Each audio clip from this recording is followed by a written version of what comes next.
Coba jujur deh, dalam 6 bulan terakhir, kebijakan besar apa yang benar-benar kamu ingat datang dari wakil presiden? Saya yakin, banyak dari kita kesulitan menjawabnya. Bahkan, banyak orang kini bertanya-tanya, sebetulnya kerja wakil presiden itu apa sih? Pertanyaan ini makin nyaring karena terasa ada kontras besar. Kenapa posisi wakil presiden sekarang terasa lebih senyap, lebih pasif, dibanding wakil presiden sebelumnya? Kita berbicara tentang sosok yang seharusnya membantu memimpin negara, tapi sekarang hampir tidak terdengar gebrakan kebijakannya. Di video ini, kita akan membongkar tuntas 3 hal penting. Pertama, apa tugas konstitusional wakil presiden? Kedua, kenapa dulu wapres seperti Jusuf Kalla dan Budiono terasa kuat dan punya pengaruh besar? Dan ketiga, kita analisis di mana letak masalahnya sekarang, apakah ini salah orangnya, atau memang sistemnya begitu. Simak sampai akhir, karena percayalah, jawaban atas pertanyaan ini tidak sesederhana yang kamu kira. Mari kita mulai dari dasar. Sebetulnya, banyak orang awam mengira wakil presiden itu seperti CEO, wakil direktur utama yang punya wewenang setara. Di Amerika Serikat mungkin perannya sangat sentral, tapi di Indonesia, ceritanya berbeda. Menurut Undang-Undang Dasar 1945, tugas wakil presiden itu cuma 2, dan sangatlah jelas. 1. Membantu presiden. 2. Menggantikan presiden jika berhalangan. Titik. Di sini poin kuncinya, wakil presiden tidak punya kewenangan eksekutif mandiri. Dia tidak bisa tiba-tiba membuat kebijakan nasional, tidak bisa memerintahkan menteri, apalagi memveto keputusan presiden. Dalam sistem presidensial kita, segala kekuatan eksekutif terpusat pada presiden. Jadi, satu hal penting yang harus kita pegang erat-erat adalah, kuat atau lemahnya seorang wakil presiden itu sangat bergantung pada presiden yang dia dampingi. Jika presiden memberi ruang, wapres bisa kuat. Jika tidak, dia hanya pelengkap. Tapi kenapa dulu wapres terasa kuat? Mari kita ambil contoh terbaik, yaitu Jusuf Kalla. Jusuf Kalla adalah contoh wapres level bos. Dia bukan tipe yang menunggu perintah. Dia tipe yang inisiatif. Dia menekan menteri, berani beda pendapat dengan presiden. Ingat bagaimana dia turun langsung menangani perdamaian Aceh. Atau peran sentralnya dalam logistik nasional dan respons krisis. Jika turun, beres. Kenapa dia bisa sekuat itu? Ada 3 faktor utama. Pertama, jam terbangnya yang tinggi. Ia adalah politisi dan pengusaha senior. Kedua, jaringan politik dan bisnisnya sangat kuat. Dia punya mata uang politik yang nilainya tinggi. Dan ketiga, yang terpenting, presiden yang didampinginya, SBY, memberinya ruang untuk bermanuver, atau setidaknya, sulit untuk menahan inisiatif JK. Mari kita lihat contoh lain, Budiono. Ia beda gaya, sunyi, jarang tampil di publik. Tapi jangan salah, di balik layar ia sangat kuat. Budiono adalah teknokrat murni. Fokusnya hanya stabilitas ekonomi dan kebijakan fiskal. Ia tidak viral, tapi kerjanya terstruktur dan sangat diandalkan di bidangnya. Lalu ada Maruf Amin. Perannya bukan policy driver, bukan eksekutor, tapi ia sangat strategis sebagai penjaga stabilitas politik dan legitimasi keagamaan.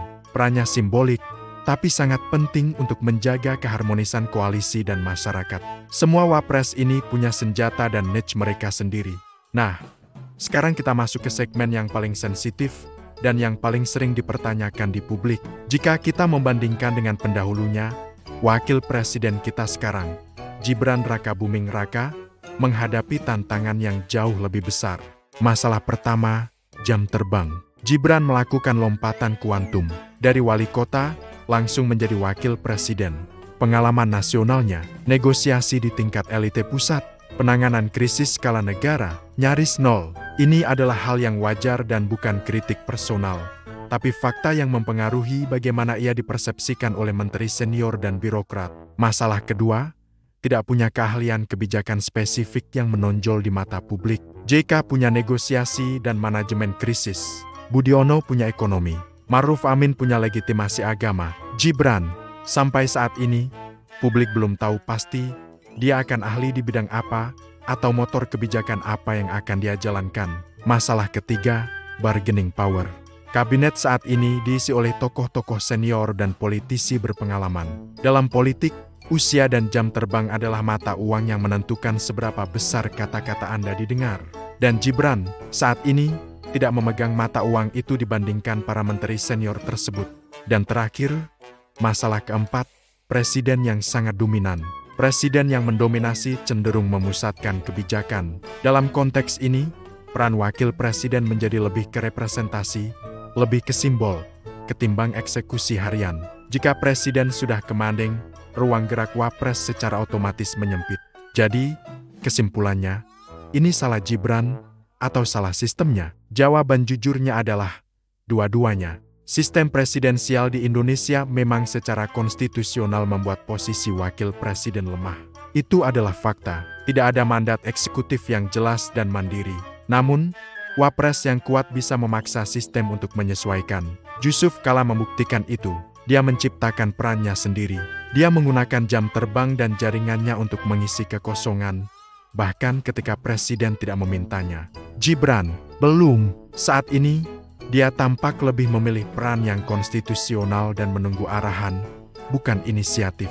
Dengan jam terbang yang minim dan presiden yang dominan, ini adalah jalan yang paling aman.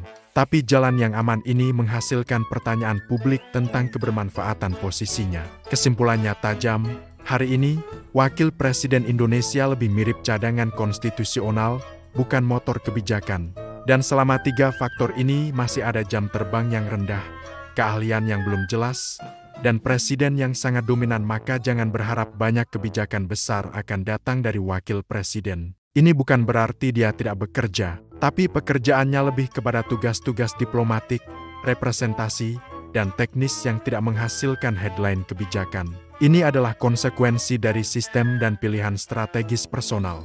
Pertanyaannya sekarang untuk kita semua, apakah ke depan wakil presiden masih relevan dengan peran yang pasif ini? Atau kita perlu redefinisi peran wapres agar mereka bisa menjadi co-pilot kebijakan yang sesungguhnya? Tulis pendapatmu di kolom komentar di bawah. Kalau kamu suka pembahasan jujur dan kritis seperti ini, jangan lupa subscribe dan share video ini. Karena politik tidak cukup cuma viral, politik harus dipahami.